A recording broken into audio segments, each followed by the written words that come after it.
సర్వేలు అన్ని కూటమికే అనుకూలంగా చెప్తున్నాయి. వైసీపీ పతార పడిపోయింది అని కొన్ని ఛానళ్లు సోషల్ మీడియాల ప్రచారాన్ని మోతలు మోగిస్తున్నారు. అయినా అవన్నీ ఏం నమ్మొద్దు. ఈసారి కూడా విక్టరీ మనదే. దేశమే స్టన్ అయ్యేటట్టు గెలవబోతున్నాము. మున్పటి కంటే 4 సీట్లు ఎక్కువనే కొట్టబోతున్నాం అని మస్తు కాన్ఫిడెంట్ గా చెప్పుకొచ్చింది జగన్ అన్న. I promise that this results would ensure that the whole country would stand up and look towards Andhra Pradesh. When someone told me last time itself was 151, last time out of 175, 151 itself is a tall number.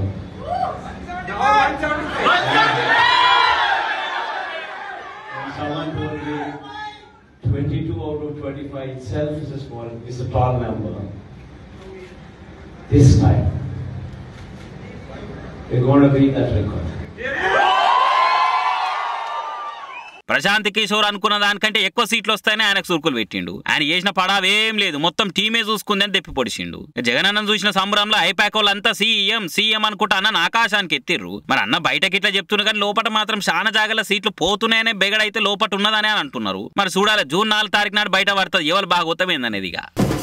Car party వాళ్ళంతా ఇలా రోడ్ల మీద కదం దొక్కిర్రు. తడిసిన ఒడ్లు కొనాలే, కళ్ళల కాన్నే ఒడ్లు కాంట పెట్టి కొనుక్కపోవాలి, మద్దతు ధరించి 500 బోనస్ ఇయ్యాలనే డిమాండ్లు ముంగట పెట్టుకుని రోడ్ల మీద ధర్నా దిగిరు కార్ పార్టీ వాళ్ళు. సర్కారు ఒడ్లు కొనకుండా కొర్రీలు పెడుతున్నది, మద్దతు ధర లేదు, నా బోనస్ ఇస్తలేదు, గిదేం తరికా అని తెప్పి పొడుచుకుంటా నిరసనకు పిలుపునిచ్చిండు కేసీఆర్ సారు. ఇక సార్ మాట మీదకెళ్ళి కాడర్ అంతా రోడ్ల మీదకి వచ్చింది. మరి నిన్ననే సీఎం సార్ మీటింగ్ పెట్టి రైతులకు గోస లేకుండా చూడాలని ఆర్డర్ వేసిండు. రుణమాఫీకి కూడా తొవ్వ సాఫ్ చేయమని ఆఫీసర్లకు చెప్పిండు. ఇంకో దిక్కు కళ్ళాల తడిసిన ఒడ్లు కొంటలేరని రైతులు కన్నీరు మున్నీరు అవుతున్నారు. ప్రతిపక్షానికి మంచిగా సర్కారు జుట్టు చేతికి దొరికినట్టు అవుతున్నది. మరి ఆ కళ్ళాల ఒడ్లు కొనే ఎగిరం చేస్తే మంచిగుండు. వ్యవసాయ శాఖ మంత్రి తుమ్మల సార్ ఖమ్మానికి మంత్రిగా ఉన్నట్టుండు గాని జిల్లాల పొంటి తిరిగి రైతులకింత భరోసానిస్తే మంచిగుండు గాని ఆ పని అయితే ఎవ్వరు చేస్తే కనబడతలేదు అనుకుంటా ఇంకింత సురుకులు అంటిస్తున్నారు ప్రతిపక్ష లీడర్లు. నవ్వేటోళ్ళ ముంగట బోలవాడేటట్టు కుద్దు అధికార పార్టీ వాళ్ళు చేసుకుంటారన్న ముచ్చట కూడా వస్తుంది మరో దిక్కైతే.